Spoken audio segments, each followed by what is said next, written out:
सीमा की साड़ी रवि से होती है। रवि को नशे की बुरी लत लगी होती है। एक दिन अरे माँ, मेरा एक साइड का शरीर काम नहीं कर रहा है। मैं आज खेतों में कैसे जाऊंगा? अरे बेटा, ऐसा ना बोल। तेरे पापा के जाने के बाद से तू ही घर चलाने का सहारा है। मैं डॉक्टर को बुला लाती हूँ। देखिए बहन जी, रोहन के शरीर के एक साइड में लकवा है।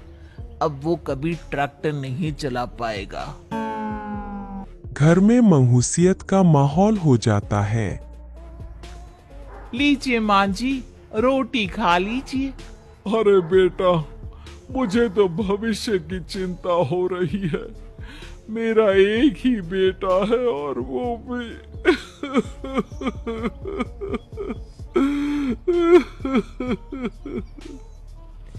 माँ जी, आप चिंता न करें। जब तक ये बीमार है मैं खेत जाकर काम कर लिया करूंगी। वैसे भी नशे के कारण इनका शरीर काफी कमजोर हो गया है। अगले दिन सीमा खेत में जाकर काम कर शाम को घर लौटती है। ये ले बेटा, पानी पी ले। कैसा रहा काम का पहला दिन? माँ जी, काम तो ठीक है, लेकिन मैं अगर ट्रैक्टर चलाना सीख लूँ ना तो काम और भी आसान हो जाएगा। अरे बेटा, दुनिया क्या कहेगी कि औरत होकर ट्रैक्टर चला रही है?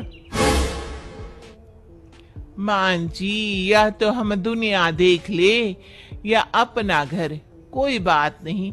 जब ये ठीक हो जाएंगे तो सब ठीक हो जाएगा। अरे बहू, जरा बाहर तो आना। जी माँ बहू, जी। तेरे मामा जी आए हैं। तूने बुलाया था ना?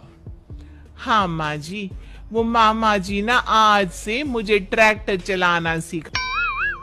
सीमा मामाजी से ट्रैक्टर चलाना सीखती है। वो मन लगाकर खेतों में काम करती है।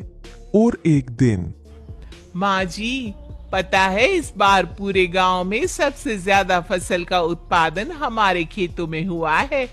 इस साल तो खूब पैसे आएंगे। हाँ। सास खुश नहीं होती है। वो चुपचाप वहां से जाने लगती है। तभी सीमा उसे रोक लेती है।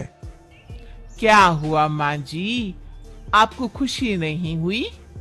बेटा, आज डॉक्टर साहब बोल रहे थे कि रोहन के ठीक होने के लिए 5 लाख रुपए की जरूरत है। समझ नहीं आ रहा क्या करूं। सीमा शांत हो जाती है। अगले दिन सास सीमा के पास आती है। बेटा, ये मेरे गहने हैं। इसे अपने गहनों के साथ जोड़कर सुनार को दिया। जितने पैसे हो लिया, डॉक्टर को आज ही देने हैं। सीमा अपने गहने और सास के गहनों को लेकर दुकान में बेचकर पैसे लेकर घर आ जाती है।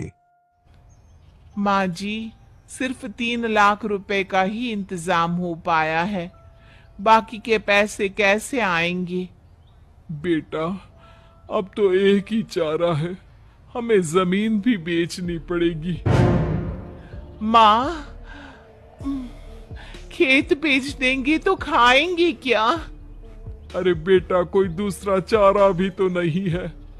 रोहन ठीक हो जाए तो वो मेहनत करके इससे भी बड़ी सास बहू मिलकर खेत भी बेच देते हैं। अब पूरे पैसे लेकर सास डॉक्टर के पास जाती है। डॉक्टर साहब, ये लीजिए सारे पैसे। बस किसी तरह मेरे बेटे को ठीक कर दीजिए। आपका बेटा ठीक तो हो जाएगा, लेकिन 6 महीने का समय लगेगा। सास बहू सोच में पड़ जाते हैं कि अब तो कोई जारिया भी नहीं रहा जहां से उन लोगों की कमाई हो। अब कमाएंगे नहीं तो खाएंगे क्या? माँ जी, मेरे माता पिता ने लड़की होने के कारण मुझे ज्यादा पढ़ाया लिखाया नहीं, लेकिन ट्रैक्टर चलाना सीखकर मैं कुछ काम करने के लायक तो हो ही गई हूँ। अरे बेटा, ट्रैक्टर अब कहाँ चलाएगी? खेत तो बिक गए हैं। माँ जी, मैं किसी और के खेतों में दिहाड़ी में काम कर लूंगी, कुछ तो पैसे आएंगे ही ना। कहकर सीमा काम करना स्टार्ट कर देती है। जैसे तैसे उन पैसों से गुजारा चल ही रहा था। माँ जी, पास के अस्पताल से मुझे नौकरी के लिए ऑफर आया है। पैसे भी ये 4 गुना ज्यादा मिलेंगे और अब खाने पीने दवाई के साथ हम कुछ पैसे भविष्य के लिए भी जोड़। लेकिन काम क्या है बहू? माँ जी, मुझे अस्पताल की एम्बुलेंस चलानी है। अरे तू तो मेरी बहू नहीं, बेटा है बेटा। जरूर जा बेटा। और हाँ, तूने पूरे गांव में एक मिसाल कायम कर दिया कि हर काम हर कोई कर सकता है। उनके लिए लड़की या लड़का होने की कोई जरूरत नहीं। सीमा मन लगाकर काम करना शुरू कर देती है। आगे जाकर वो